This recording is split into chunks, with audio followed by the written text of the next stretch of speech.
తెలుగు రాష్ట్రాల్లో ఎన్నికల వేడి బాగా కనిపిస్తోంది. అన్ని పార్టీలు సుడిగాలి పర్యటనలతో ప్రజల్లోనే ఉంటున్నారు. ఇక ఓటు వేసేందుకు ప్రజలు సొంత ఊర్లకు చేరుకుంటున్నారు. హైదరాబాద్లో ఉన్న ఆంధ్రప్రదేశ్ సెటిలర్లు ఊరుబాట పడుతున్నారు. కొంతమందికి రెండు రాష్ట్రాల్లోనూ ఓటు హక్కు ఉన్నా ఏపీలో ఓటు వేయడానికి ఎక్కువ మంది ఆసక్తి చూపిస్తున్నారు. దానికి కారణం కూడా లేకపోలేదు. తెలంగాణలో కేవలం పార్లమెంట్ ఎన్నికలు మాత్రమే జరుగుతున్నాయి. ఏపీలో పార్లమెంట్తో పాటు రాష్ట్ర అసెంబ్లీకి కూడా ఎన్నికలు జరగడమే ప్రధాన కారణం. దీంతో హైదరాబాద్ నుంచి ఏపీ వెళ్తున్న బస్సులు కిక్కిరిసిపోతున్నాయి.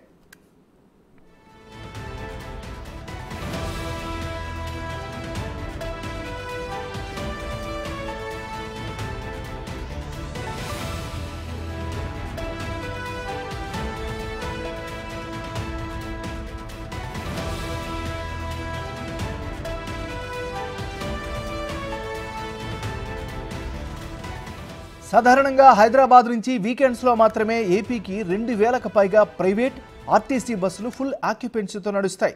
గత వారం రోజులుగా ప్రతిరోజు బస్సులు కిక్కిరిసి వెళ్తున్నాయి. రానున్న 5 రోజులు మరింత రద్దీగా వెళ్లనున్నాయి. వచ్చే శుక్ర, శని, ఆదివారాల్లో ఆర్టీసీ బస్సులు సోల్డ్ అవుట్ అయిపోయాయి. శనివారం హైదరాబాద్ నుంచి విజయవాడకు 150కి పైగా సర్వీసులు ఉంటే 10 లోపు మాత్రమే కొన్ని ఖాళీలు ఉన్నాయి. మిగిలిన బస్సుల్లో సీట్లు అన్నీ బుక్ అయిపోయాయి. ఈ వారం మొత్తం పరిస్థితి అలాగే కనిపిస్తోంది. ఆర్టీసీ బస్సుల్లో టికెట్లన్నీ అమ్ముడుపోవడంతో ప్రైవేటు బస్సుల్లో టికెట్ ధరలు ఆకాశాన్ని అంటుతున్నాయి. కనీసం 50% పైగా రేట్లు పెంచేశాయి. ఏపీ నుంచి వెళ్లే రైళ్లలోనూ అన్ని టికెట్లు రిజర్వ్ అయిపోయాయి. రద్దీని దృష్టిలో పెట్టుకుని అక్కడి లీడర్లు ఓటర్లను తరలించేందుకు ప్రత్యేకంగా బస్సులు కూడా ఏర్పాటు చేస్తున్నారు.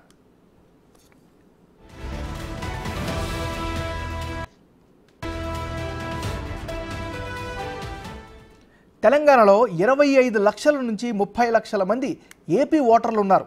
వీరిలో 80% పైగా సొంతూరికి వెళ్లే అవకాశం ఉందని ఓ అంచనా. ఇందులో ఇప్పటికే 40% మంది వెళ్ళిపోయినట్లు తెలుస్తోంది. స్కూళ్లకు కూడా వేసవి సెలవులు కావడంతో కొందరు వారం రోజులు ముందుగానే సొంతూరికి వెళ్ళిపోయారు. రెండు రాష్ట్రాల్లో ఓటు హక్కు ఉన్నవారు 80% మంది ఏపీకే వెళ్లే అవకాశం ఉండడంతో గ్రేటర్ పరిధిలో ఓటింగ్ పర్సంటేజీ భారీగా తగ్గనుంది. తెలంగాణ అసెంబ్లీ ఎన్నికల్లో గ్రేటర్ పరిధిలో ఓటింగ్ చాలా తక్కువగా నమోదైంది. ఇప్పుడు చాలామంది ఓటర్లు ఏపీకి వెళ్తుండడంతో ఈసారి మరింతగా తగ్గే అవకాశం ఉంది.